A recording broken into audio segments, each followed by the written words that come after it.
jechuun gara maqaa paastarii jedhamutti guddachuu jechuun gara profeetii gara apostolii gara riverendiitti guddachuu jechuun gara faarfannaatti guddachuu jechuun sagantaa mandaraa nama 500 jaantaan nama 5 irraa gara nama 600 tajaajilutti guddachuu jechuun hidigat ማለት ወደ ክርስቶስ ማንነት ወደ ክርስቶስ መልክ ወደ ክርስቶስ ጸባይ ወደዛ መቀየር ወደዛ ቼንጅ መሆን ማለት ነው። ክብር ለእግዚአብሔር ይሁን። ገረሰነት ጉደቹ ደቹ ገረሰነት ደንቱ ደቹ ገረሰነት ጨው ደቹ ገረሰነት ሶቸው ደቹ ከለንዲ ጉዳን ዋቀዮፋ ህንጉደና ኤዳ ከናፊ አናፊስንረስ ጉድነቱ ጅራይቹ ጉድኒ ኬሰን maqaa jaarsa waldaa jedhamu maqaa faarfattuu jedhamu maqaa lallabaa jedhamu maqaa masoo maqaa wayii argachuutti jechuun kun jijjiirama ta'us garuu guddina jedhee macaafni qulqulluun kan waamu isa kana miti. Maqaan Waaqayyoo bara baraan kan eebbifame haa ta'u. Akka guddannu barbaada. Intenshinii Waaqayyoo guddina kee, eebuun Waaqayyoo guddina kee, barbaachi Waaqayyoo guddina kee, hawwiin Waaqayyoo guddina kee, fedhiin Waaqayyoo inni guutuun guddina kee akka nuyi guddannu akka nuyi guddataa deemnu akka nuyi dabalaa deemnu akka nuyi tarkaanfataa deemnu akka nuyi gara fuula duraatti darbaa deemnu hafuurri qulqulluun hin barbaadu. Hafuurri qulqulluun guddachuu keenya barbaadu. Waaqayyo mataan isaa guddachuu keenya barbaadu. Yesuus Kiristoos nuuf jedhee lubbuu isaatti kan gatii kanfale guddachuu keenya barbaadu. Lawxaachin ifalligaan maatiin nuyi keessaa dhalanne akkas namni abbaa fuudhaan meentor ta'ee nu hordofu guddachuu keenya barbaadu. Gara kamitti gara yaada Waaqayyootti waanna jibbuu qabdu jibbaa waanna filachuu qabdu filachaa waanna jaallachuu qabdu jaallachaa waanna diduu qabdu diddaa akkati guddattu barbaadu.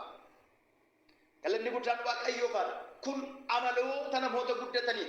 Kanaaf macaafni qulqulluun waan guddaa akka yaadnu sammuu keenya waan guddaaf akka qopheessinu laphee keenya waan guddaaf akka qopheessinu keessa garaa keenya waan guddaadhaaf akka qopheessinutu nutti hima nu gorsa karaa nu qabsiisa. Kanaaf anis har'aa kanan isinitti himu isa kanaadha jechuudha.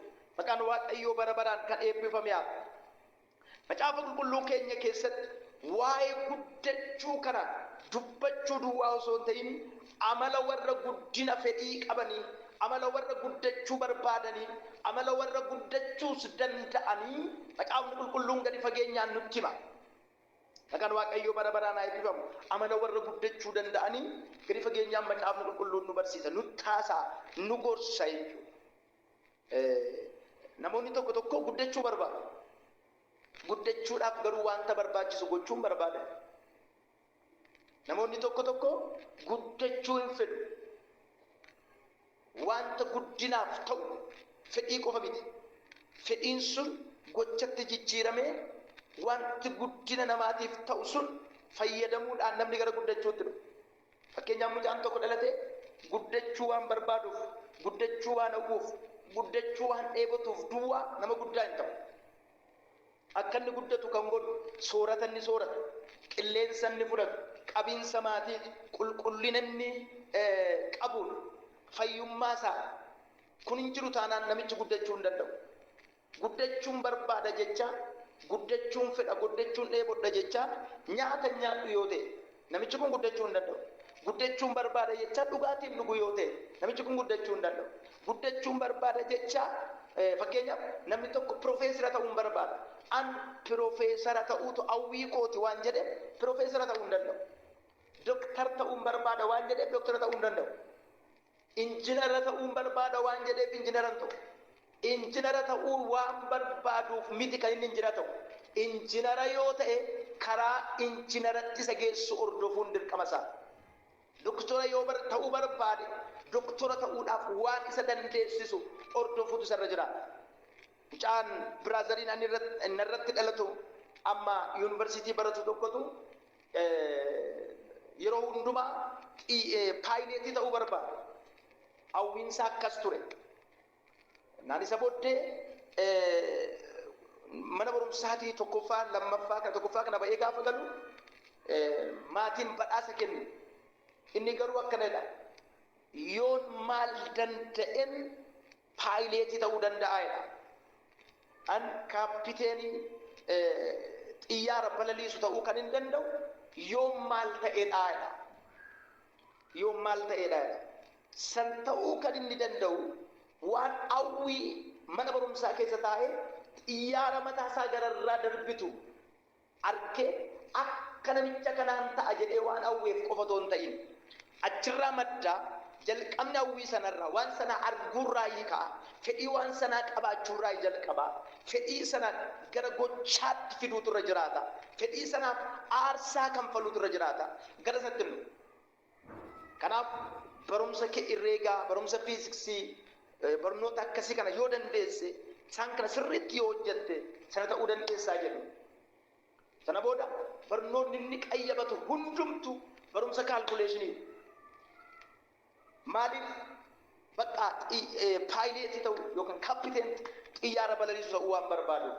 Ayyaachuu lapheesaa keessa xiqqatu wanna sanaaf of qopheessuun jira jechuudha. Namoonni baay'een paasterii cimaa ta'uu barbaadu. Yoo maal ta'e paasterii ta'aa kan jedhan garuu yaaduu hin danda'an. Raajii cimaa ta'uu barbaadu. Maqaa raajii jedhamu maxxanfachuu barbaadu. Raajiin isa kam akka ta'e yoo maal hojjete raajii ta'aa kan jedhamu garuu aarsaa sana kanfaluu hin barbaadu. Kanaaf namni tokko an ogeessa fayyaa ta'uu hin barbaada jedhee limmoo faarmaasiitii bitatee nama waraanuu hin danda'u. Limmoon kamtu akka kennamu eessa akka waraanu akkamitti akka waraanu yoom akka waraanu maaliif maal akka waraanu dhukkuba kamiif qorsa kam kennuu akka danda'u barachuutu irra jira. Kanaaf namichi doktora ta'uu hawwu kun fedhii ani doktora jedhu daa'imman hiriyoota isaa gidduutti haasa'u sana galmaan ga'achuudhaaf utuu marfee waraanu limmoo namaa kennuun dhaqiin dura utuu limmoo namaa kennuun dhaqiin dura abbaa caadaa jedhee maqaa isaa barreessuurraa jalqabaa jechuudha. Qubee qubeessuurraa jalqabaa jechuudha. Qubee qubeessuu A jettee qubee A barreessuu baa jettee qubee baa barreessuu fi doktora taatee nama waraanuu maaltu walitti fidaa namni jiraachuu danda'a. Ka'umsi kee garuu achirraa ta'uu baannaan marfee hawwitu sana qabachuu hin dandeessu. Kanaaf maqaan qulqulluun waa'ee guddinaa duwwaa otoo hin ta'in karaa guddinaa adeemsa guddinaa naamusa guddinaas wajjin nutti himaa jechuudha. Kanaaf nuti akka namoota waaqayyoon sammuu keenya banne sammuu keenya saanqe sammuu keenya hubachiisne karaa guddinaa kana ilaalu karaa guddinaa kana baru karaa guddinaa kana hubachuu danda'utu nurra jiraata jechuudha. Maqaan waaqayyoo bara baraan kan eebbifame haa ta'u. Gara kanatti dhufuu danda'u qabna jechuudha. Gara kanatti guddachuu danda'u qabna jechuudha. Galanni waaqayyoof haa ta'u. Wanta gurguddaa arfan tokko amaloota namoota guddatan amaloota namoota waan guddaa yaadanii macaafa qulqulluu wajjin wal qabsiisee waan gurguddaa arfan tokko isiniifan qooda.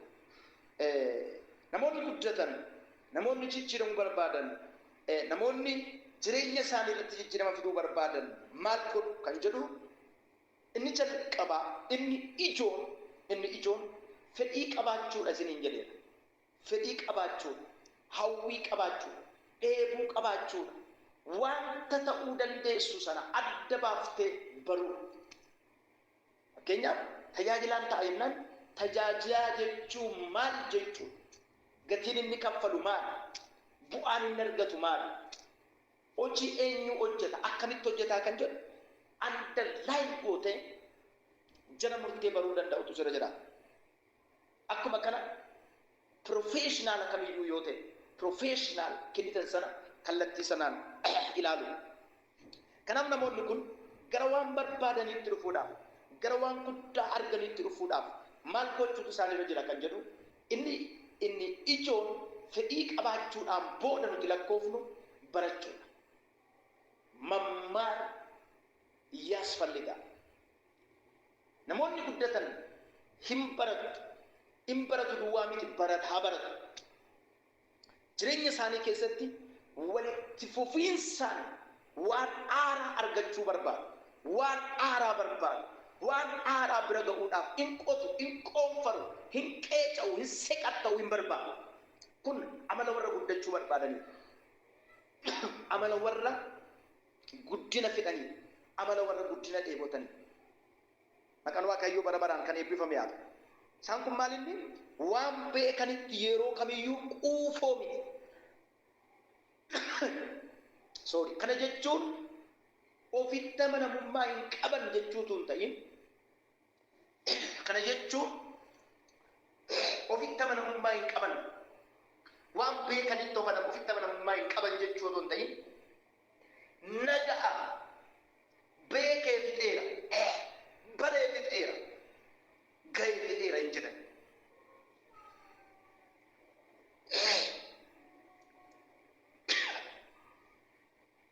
Yesus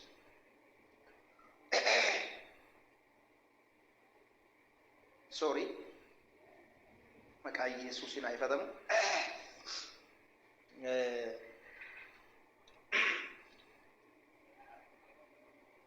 Galanni Waaqayyoof haa ta'u. Gurguruu koo keessattuu dhukkubaa kanaaf kan sammuun asin jalaa badanii tokko baay'ee jechuudha.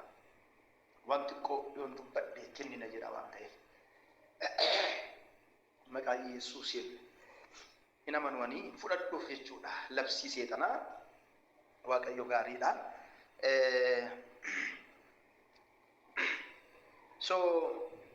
Maalan isiniin jedhee hin baratu. Yeroo kam? Yeroo hundumaa baratu. Walitti fufiinsaan baratu.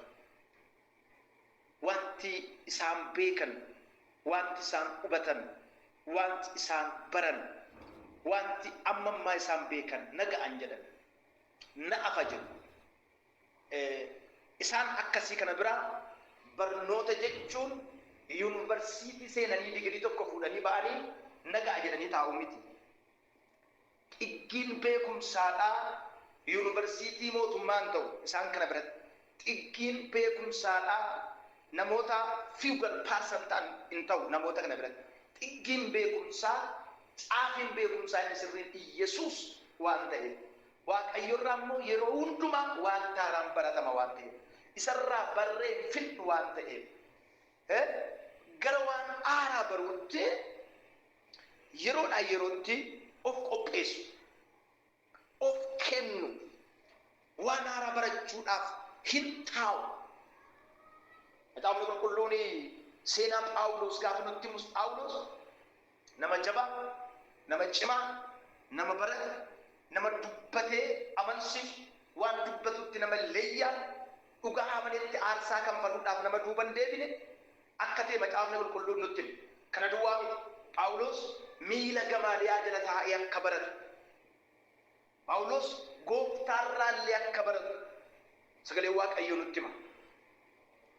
Hariiroo Phaawulosiif Phexros gidduu jiru, Ximootos gidduu jiru, hariiroo Phaawulosii fi Tiitoo gidduu jiru gaafa laaltan, Filimoonaa gidduu jiru gaafa laaltan, Oneesimoos gidduu jiru gaafa laaltan, hariiroon isaan gidduu jiru, hariiroon laphee isaanii, hariiroon garaa isaanii, hariiroon hafuura isaanii keessa jiru maalinni hariiroo wal fakkaata. Phaawulos yoo barsiisu Tiitoon barachuudhaaf qophaa'a. Of kennoodha. Dhugaa baru. Macaafni qulqulluun akkanadha. Hafuurri qulqulluun gaafa dhufu afaan haaraa isin dubbisa. Hafuurri qulqulluun gaafa dhufu iyyitanii moqqi jettanii lafa dhiiftanii kaatu hin jedhu. Hafuurri qulqulluun gaafa dhufu gara dhugaa hundumaa beekuutti isin geessaa. Gara dhugaa hundumaa beekuutti.